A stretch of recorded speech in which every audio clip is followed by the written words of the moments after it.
adaptív és nem adaptív evolúcióról.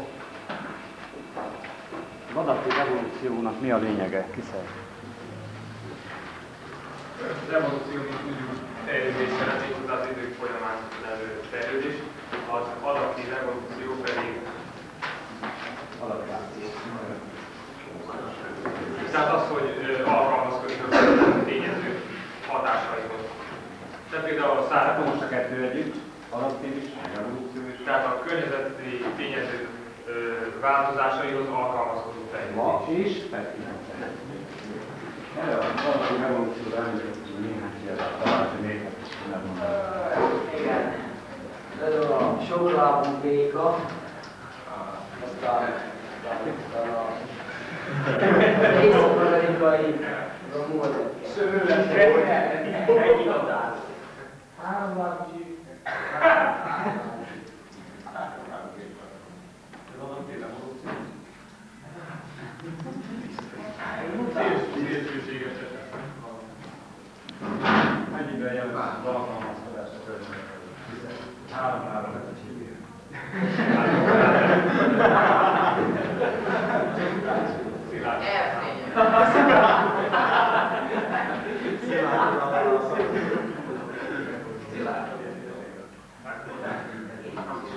Erkényeseknél van, nem találom. Erkényesek az mire példa? Az önszörösülő konvergenciának, divergenciának. Na, jó, de melyik? Verszínes. A konvergenciát. Igen. Hát két eltérő feltételek között élő élőlény, különböző adott Mélylepényes farkas meg de még más is említettünk. Molnár például erre mondjuk konvergencia. konvergenciára. Tehát az egy fajból több fajból. Az a divergencia. Konvergencia. Az meg azt jelenti, hogy különböző fajok azonos vagy hasonló körülmények között külsőleg külső tulajdonságokban hasonlítóan kezdenek egymásra. A Nílusban él egy megtestérő. Krokodilok meg a Dél-Amerikában. Aligátorokat. Ez már meg is van. Például elmondhatom, meg ezek is. Na, még divergenciára nem mondjuk. Az urága békákat osztott az amerikai békátokon.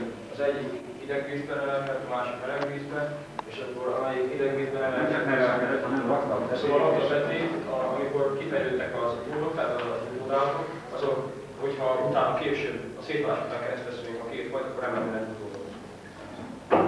Teljesen elkülönböző két fajt. Tehát a betét is más vízzel, és a fejlődés is más. Ma már a két faj nem is nem változott. De még említettünk egy adaptív alkalmazkodást a sarkos vérszegénység. Mire alkalmazkodott? Az heterozigótás sarkos vérszegénység. Malária ellen védettséget biztosít. A homozigótás sarkos sejtmagú vörösvértes alakul ki, akkor ez az utód vajon a mi ételakon életképes? Nem. Miért nem életképes? Azért, mert nem betegségű részt. De milyen betegség? Vérszegénység. Mediterrán éghajlat, Afrikai részén, Görögországban, Szicíliában, Görögországban és meglehetősen nagy számban él sarkos vérszegénységben élőni. De ezek kivétel nélkül minden. Egyik nem vagyok, a másik nem vagyok. Eltűnik. Recesszivalia. Az megmaradhat, sőt, el is tűnhet. De erősítek. Előnyös tulajdonságban lévő is, ugyanígy megmaradhat, el is tűnhet. Ezt a jelenséget nevezik genetikai sorsolódás. Vagy ide, vagy oda. És elrendezettünk két példát.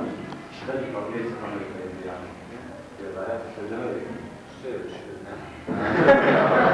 India.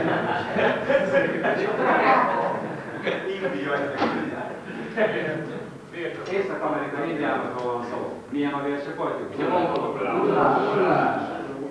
Ugyanakkor az Európában keletről nyugat felé haladva milyen vércsoport növekszik? A B vércsoport. B. Honnan származunk őket? Balkántól. Ázsiai népbőrzektől. Akkor itt van ellentmondás valami? Valami van. Milyen? Azt mondja, megmondok feltehetően zömmel végén.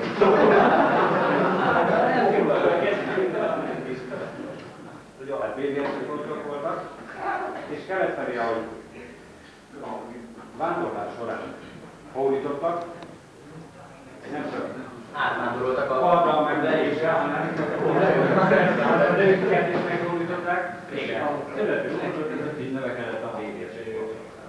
Tehát minél tovább tartoztak egy adott helyen, annál többet a B-vércsoport. Észak-Amerikában viszont feltehetően milyen néptörzsek?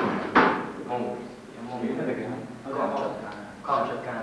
Tehát mondjuk ázsiai népekben vércsoportjukat lehetett benne vajon B is, vagy ás is? Lehet. Milyen lehet? Csak feltehető.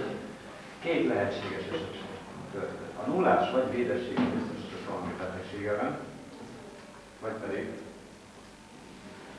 a B-s és az ás vércsoport egyszerűen kis létszám miatt szépen eltűnt a természetes szelekció folyamán, de a képlet alapján, hogy emlékeztek a számokot, néhány száz egyetlen év alatt ráb és segélyszám, létszám kiküszöbölődött. Végső soron akármilyen például ez az anyagrész, ugyanúgy passzol a következő anyagrészhez, amely mai óránkon ad. Mert a lényeg az új fajkeletkezés, vagy fajkeletkezés. Ha a körülmények kedvezőek, szaporodó képességek tekintve formálnak. Így van? Tehát a következő növekedés. Néhány dia. De nyugos. Vagyok emberre példát. Fogjál, amikor ott hagyta a feleségét és elutazta a havai szigetekre, számtalan utóddal növelte az ott élő benszülött törzsek. Másik példát is pillanatban, amikor megszökött a fegyelszágból, és a benszülöttek létszámát gyarapított átmenetleg. Rövid időn belül 3 gyerek készült.